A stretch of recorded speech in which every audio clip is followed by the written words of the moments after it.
All right, Alex. Oh, excuse me. Yeah, I'd like to make a substitute motion, Okay. which would wipe out everything there, and basically not vote for this for 1 year, so everyone can take a step back and think about it longer and hopefully see it from a broader perspective. All right, so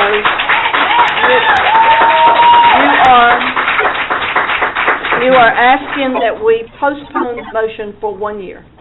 All right, do I have a second to that? Second. Any discussion? No, I'm saying to not consider voting for it for 1 year. I'm not saying. Is that not what I said? No, you said in 1 year you're going to vote for it. I'm just saying not even considering it for a year. Don't consider it for you. So a year from now, you're not going to be forced to vote on it. It's just, you're not even going to consider it. You're just pushing it In into other words, you're saying Neverland. take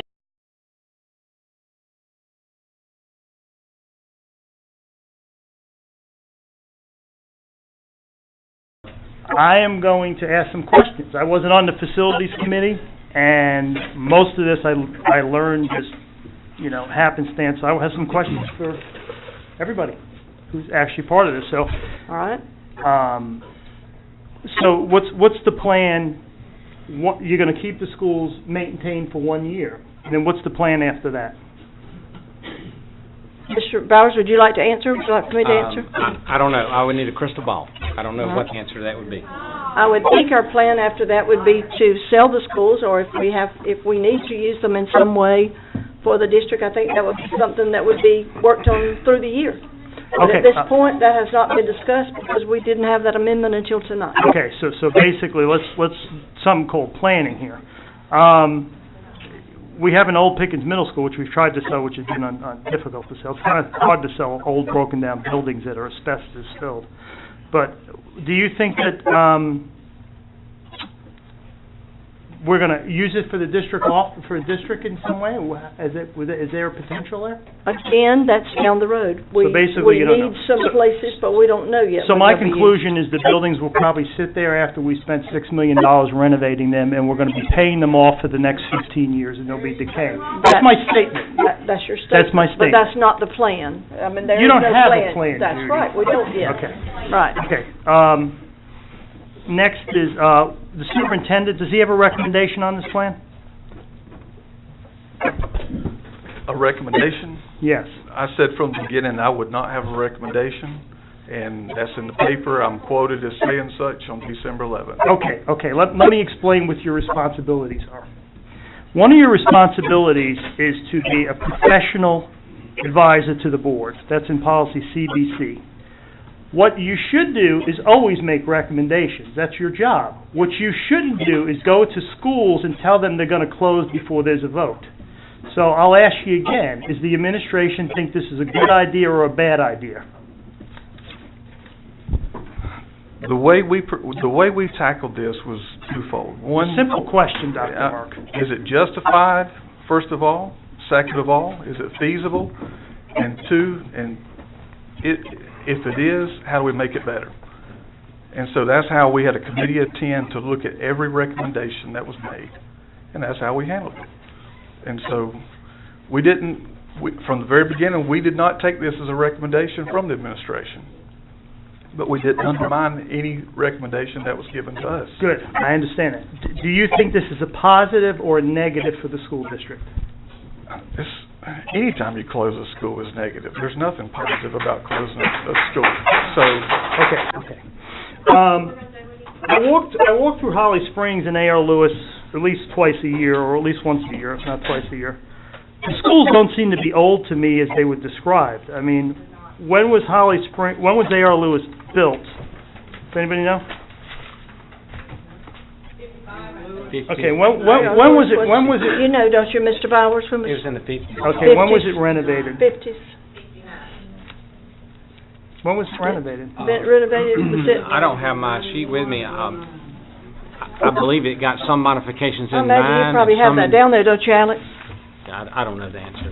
I can guess. You should know these things. When was it renovated?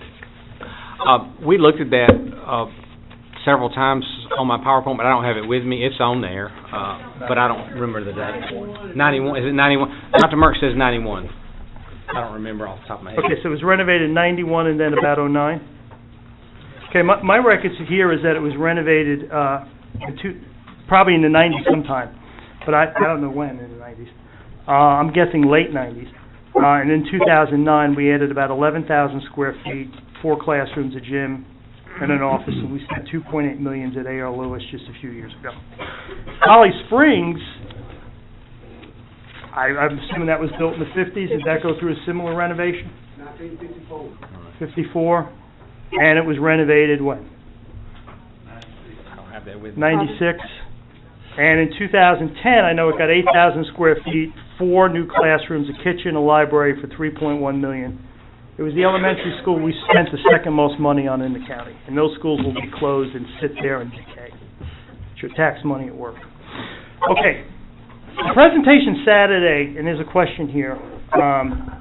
Savings will come from attrition and 21.5 student-teacher ratio. But you're saying at the same time that sizes will not rise. How do you cite savings from eliminating teaching positions as teachers retire and say that class sizes are not going to rise?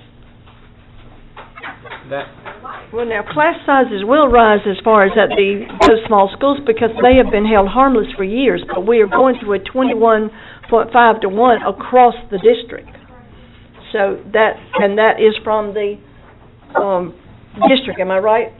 So that's to make everybody across the district to be equal of a 21.5 to 1. But the schools in Pickens area have never been held to that before. So yes, theirs will rise, but only because they will be treated as everyone else in the district. Okay, here's how class sizes are going to rise, and I agree. At least Judy's admitted it because most people haven't.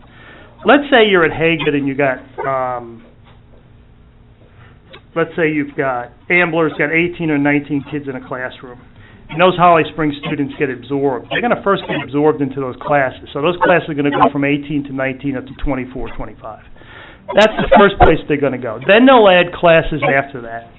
So you'll see class sizes actually rise. Okay? That's the first thing. What concerns me is as the class at Holly Springs gets absorbed into other classes, that teacher loses her student and they get absorbed in other classes. Where does that teacher end up?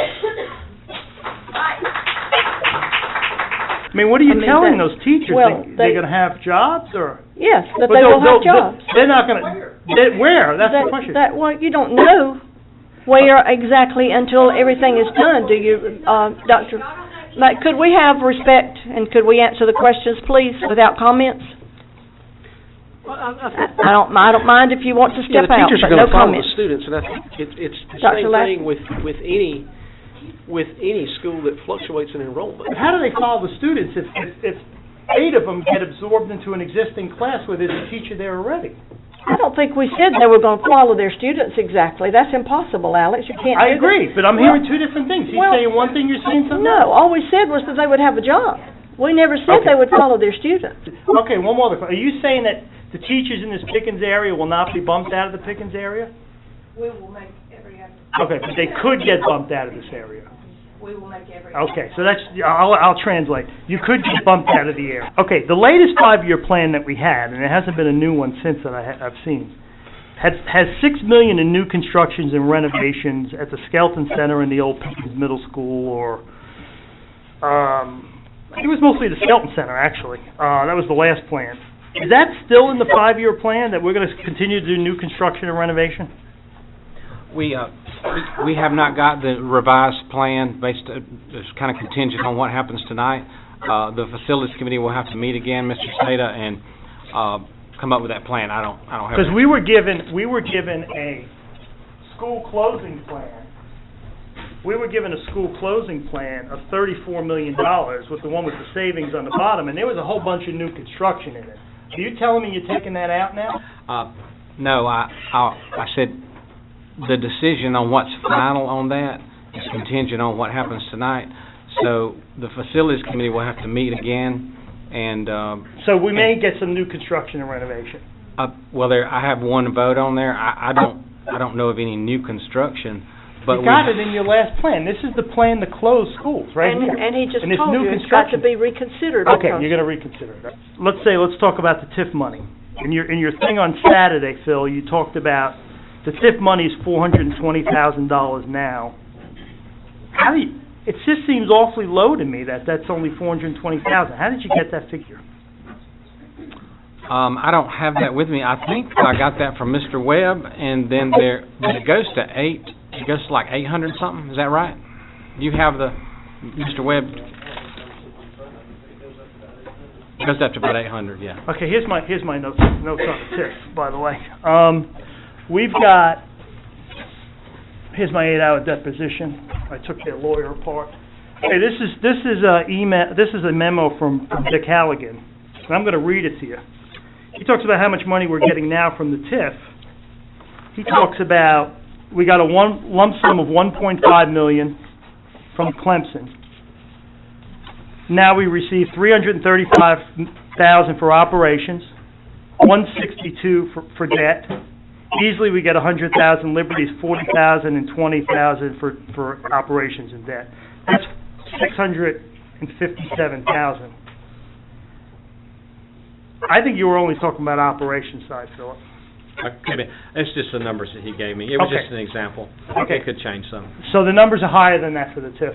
And then in 2019, I think the same mistake was made. Just talked about $820,000. In reality, in 2018-19, when the TIF ends with Clemson, Easley, the TIF's going to generate about $1.9 million from Clemson. Easley's about $400,000. That's $2.3 million. We'll get about 60% of that. So that's going to be about $1.3 million. Well, that's great. In total revenue. Yeah, total revenue. Provided the economy stays good, right? Because that's kind of related to sales, correct? No, it's not. It's related to property values. Just property values, Yeah. okay. When I was working on it, what I was hoping we would do with that money is make a notable, significant impact with that money. And it's just been thrown in the general fund. And I wasn't even asked how to spend it. Not even asked. And what I think we should do is it should be earmarked totally for building maintenance.